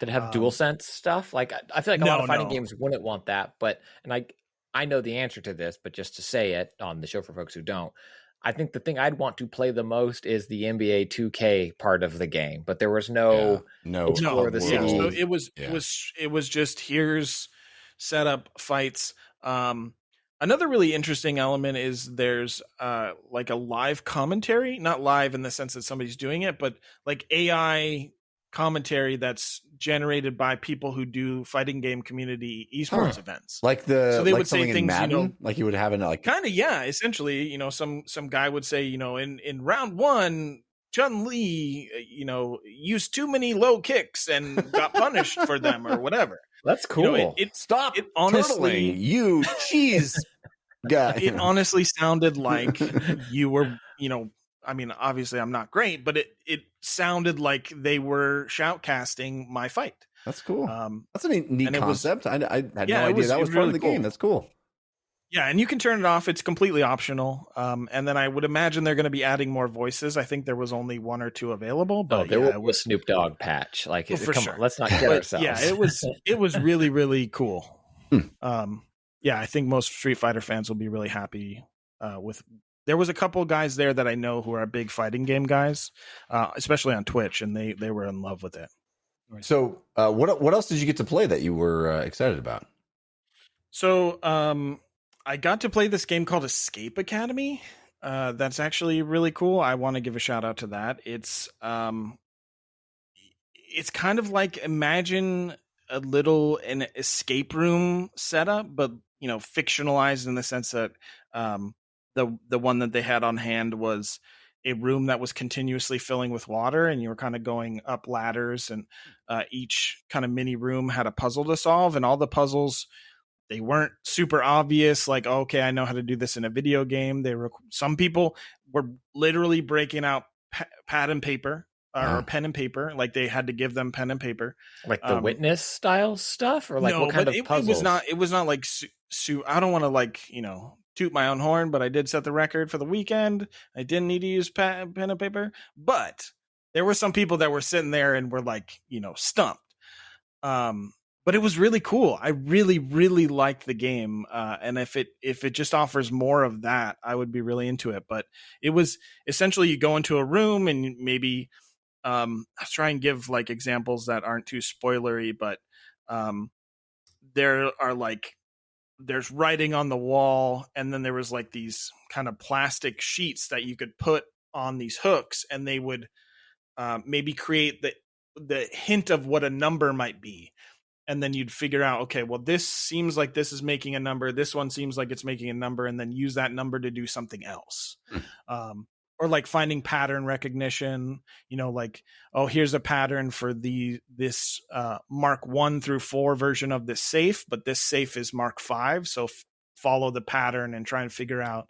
It's really, really, really neat. So a lot of people it's all stuff that you could do in a physical way. Like it's not a video game. It's like it's almost like it is a simulation of an escape room. Yes, in a lot of ways, it's not. You're not doing something that isn't at least a little bit rooted in reality. Yeah. Most of the people that I talked to at the event, that was their favorite game, and it was one of my favorite games that I played there as well. Looks like it's coming out July 13th, so very soon. Mm-hmm. I also got to play Cuphead, but it was the same thing that was shown at the Summer Game Fest, and I think we move on to it. I got to play Sonic Frontiers. Yes, this is a game that we have been discussing at length. The footage online of the gameplay has been widely analyzed and criticized, and we talked about it a bunch. You can just say it's been sonicked. The footage has been sonicked. I want to know, is what you played basically what we have seen in gameplay demo? No. No. So there were it was an open world section, but there were things to do. Enemies? Enemies, yep. Oh. Enemies and like puzzly things and little tracks, kind of, standard Sonic type of like platforming, just to collect some coins or maybe like get a special item. It is a very open world game. So when they dropped me down onto this area, there was a kind of waypoint I went over. I had to solve a somewhat rudimentary puzzle. And when I did, I filled in part of the map. And then the map had points on it of like, this is where you would go to get this. And this is where you would go. And you could put a tracker down and head in that direction. So it's Sonic by way of Ubisoft. More or less, yeah. But it actually didn't seem half bad. The combat was actually kind of fun. It has Sonic, the same type of combat that you would sort of expect from Sonic, of like he locks on and you kind of like he shoot like a yo-yo shoots bounces into them. But there was like also a dodge, and there was an ability I got called Psych Loop, which basically was I hold down a button and I run in a circle, and if I connect the circle and let go, it like unleashes a tornado. That's so cool. Enemies that had a shield, that was a way to like break their shield, and then you could attack them. And each enemy that I encountered, at least in the demo, was different. They didn't, I didn't just attack them endlessly. It was kind of like attack. Okay, I need to dodge now. I need to wait. It was honestly better than I thought it was going to be, given all, the discussions we had. Yeah. I didn't talk to anybody that had played it. It was one of the last things I played at the event. So I didn't really hear how other people were feeling, but I actually thought it was surprisingly better than I thought it was going to be. Also, I'm like you, Jeff. I really like Sonic Adventure. Okay. I'm really happy to hear you say this. Now, the big takeaway from the gameplay footage was like how sparse everything felt. Did you still feel that? A little bit. The music is kind of weird. It doesn't fit the tone of like a Sonic game in the open world. But outside of the music, which I could be placeholder, it still felt like I wasn't just endlessly walking around this open area with nothing to do. There were obvious things to do. Now, whether they're satisfying is up for debate. If you just want to like collect these items or get some coins, fine. But it didn't really feel what they presented to me versus what was shown at the IGN first kind of trailer presentation. That just felt like this empty thing where Sonic was running around. Right. There were just more things to do, beat to beat, I guess. That's very encouraging. Did it seem 60 frames per second? Did it seem close? Maybe. Okay.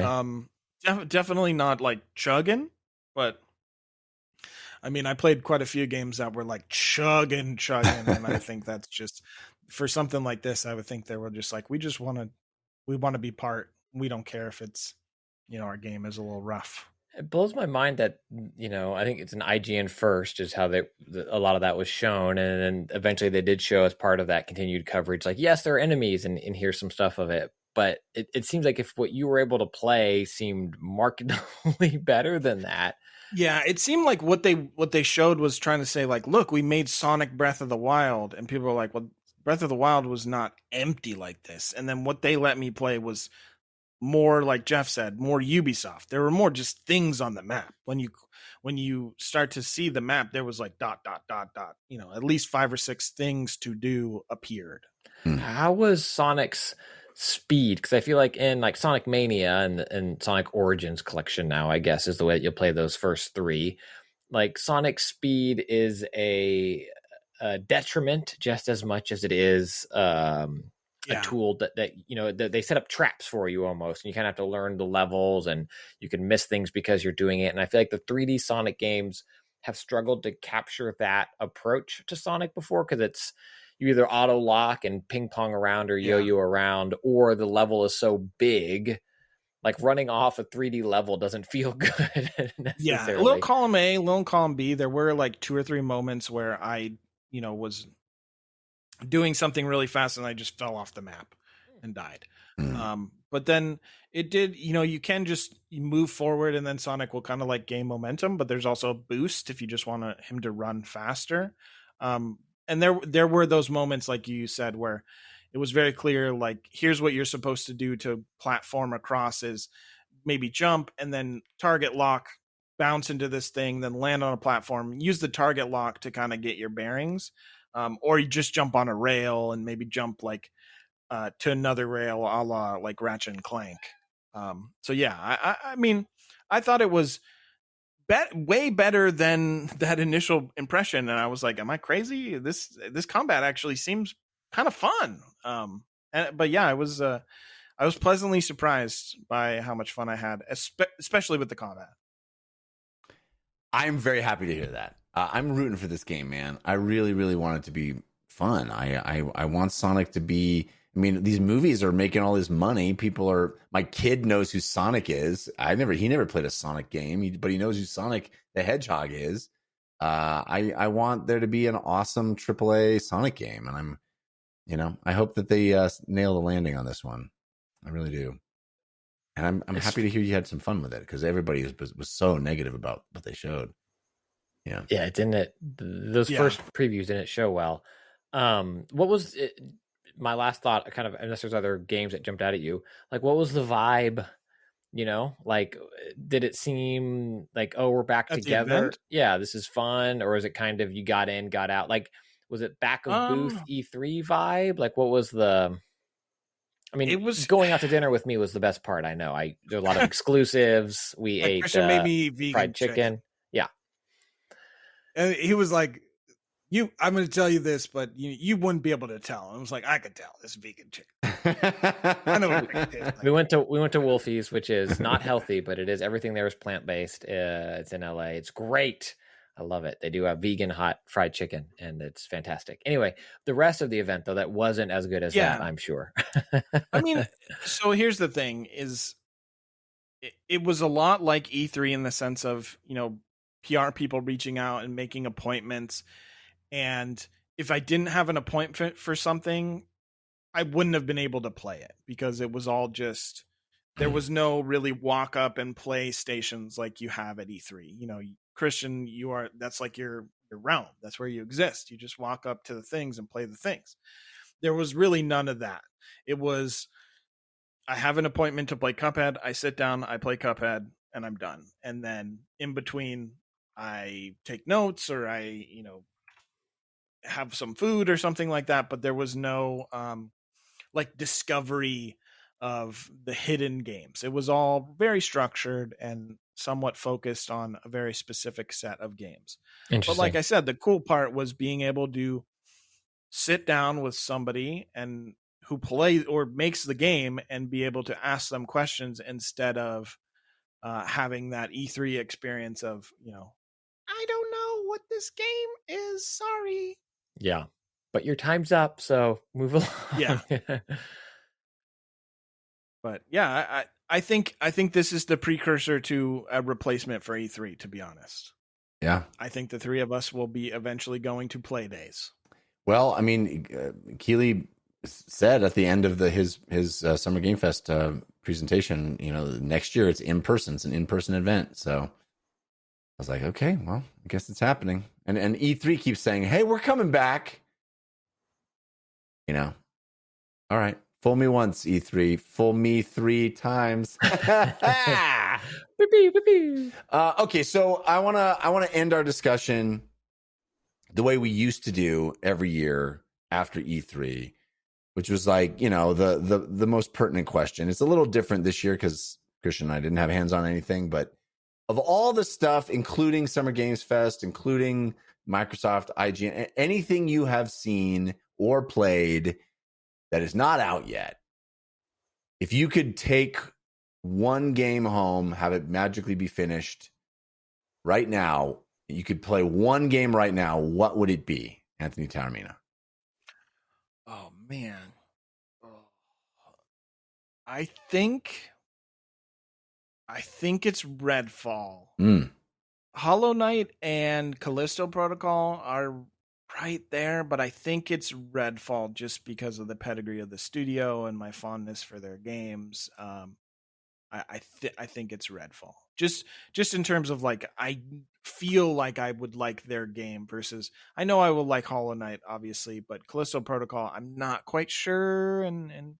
But yeah, I think Redfall just because they haven't Arcane as a full studio in different places has not missed, quote unquote, missed for me. Yeah. Christian, how about you? Well, I mean, Anthony, we didn't even mention Silksong. Again, another potential megaton moment during the Xbox stream of like, it's, I guess, coming out before June 12th, 2023, and on Game Pass is just, I mean, that game feels like it's not real. They don't ever want to talk about it. So maybe I know, but I mean, they showed it being what played. do you mean in the next 12 months? Yeah, mind blowing, and also a big get for Game Pass. It's a big announcement. I think the silly answer is Turtles, which I will be playing. You don't have to wish for that one. It's happening already. It's happening. It's Starfield, and I think because I have questions, and maybe it is fool me once, like Skyrim is Skyrim for. It's hard to top Skyrim, right? It's been on everything. It's one of the greatest games of all time, I think, in terms of what it ushered in terms of the RPG and that style of game. And then Fallouts are always games that I want to love and never get into, and mostly because of the save your kid, that ludonarrative dissonance that happens to me in the narrative. And I don't know what the Starfield narrative is. Like, it seems like you can be bad, and it's like, they're like, you never want to trust them. They're jerks.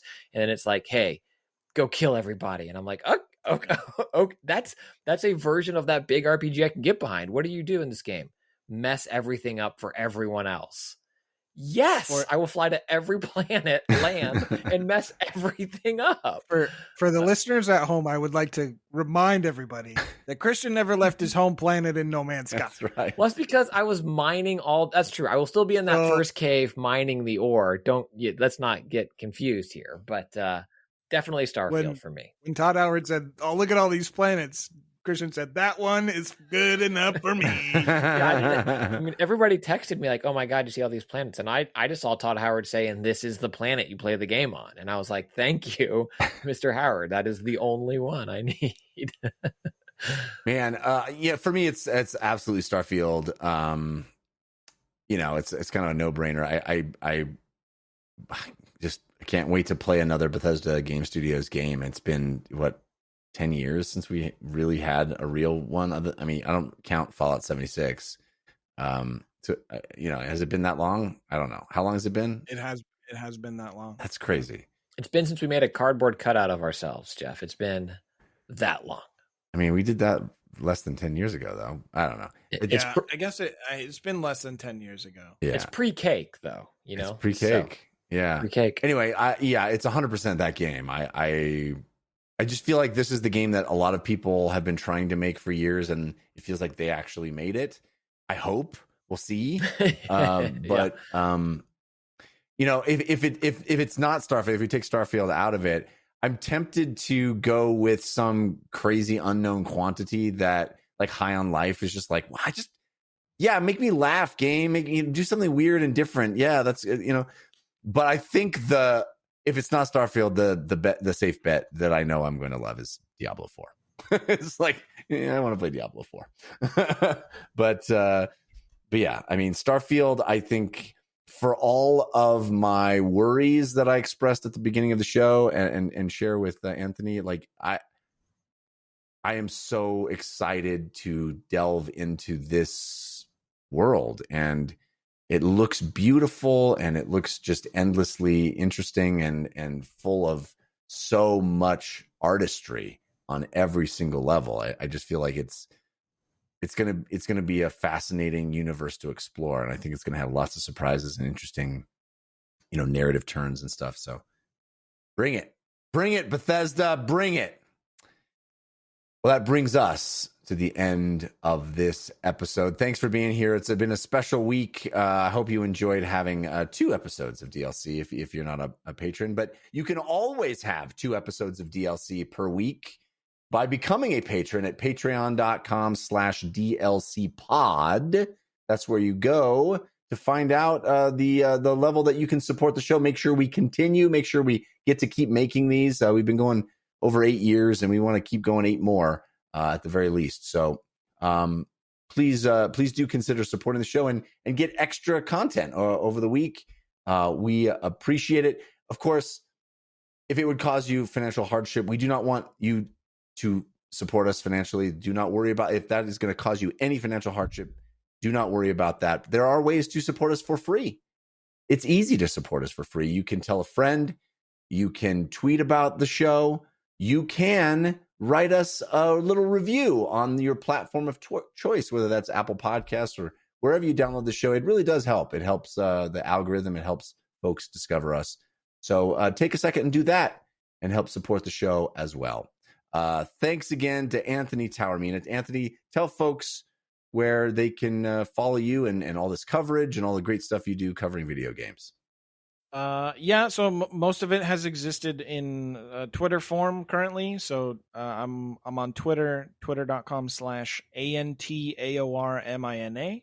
And then I'm slowly writing out the longer form hands-on impressions. I did one for Street Fighter that's up on Gamerant.com right now.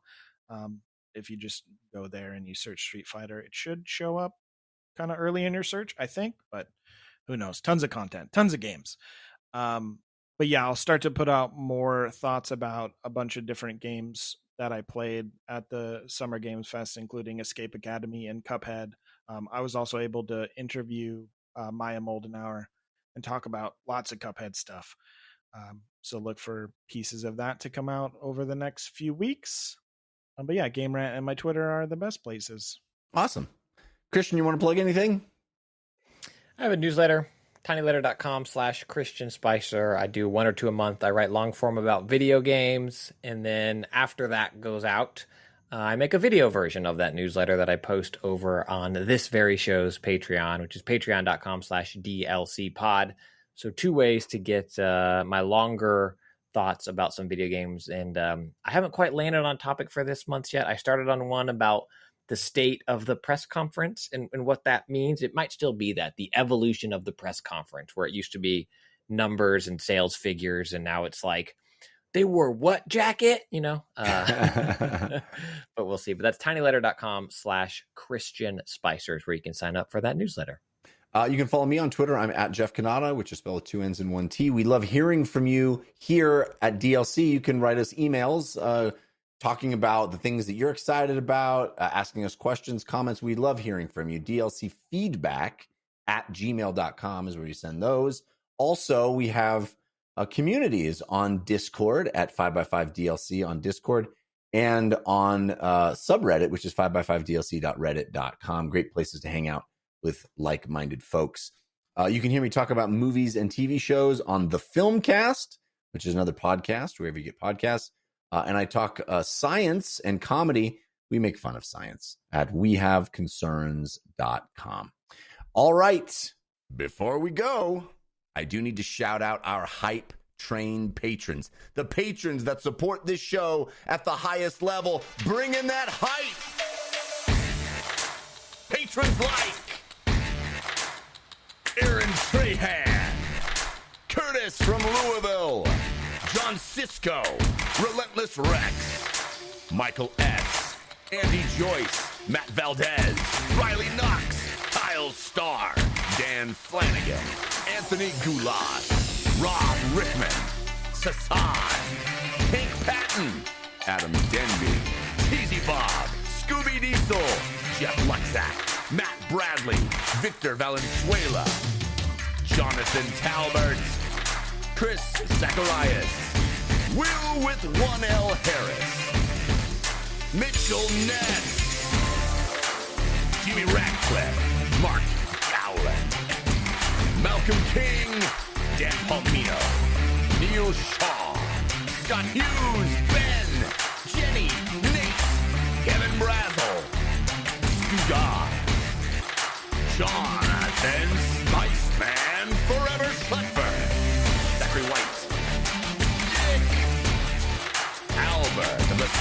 Junk Show Podcast, Soren Silk, Spiceman Silencer, Travis Jackson, Michael Buck, Michael Stadler, Nick Strauss-Klein, Slag the Watachama Henny, Josh Peak, Jad, Peter Olberg, Taylor Wiggert, Christian Bravery, Octavian Ratiu, Clifton Satterfield, and Jason Novak. Thank you, one and all, for your generous support of DLC. We'll see you next week. Until then, think about what you put out into the world. Make it a better place.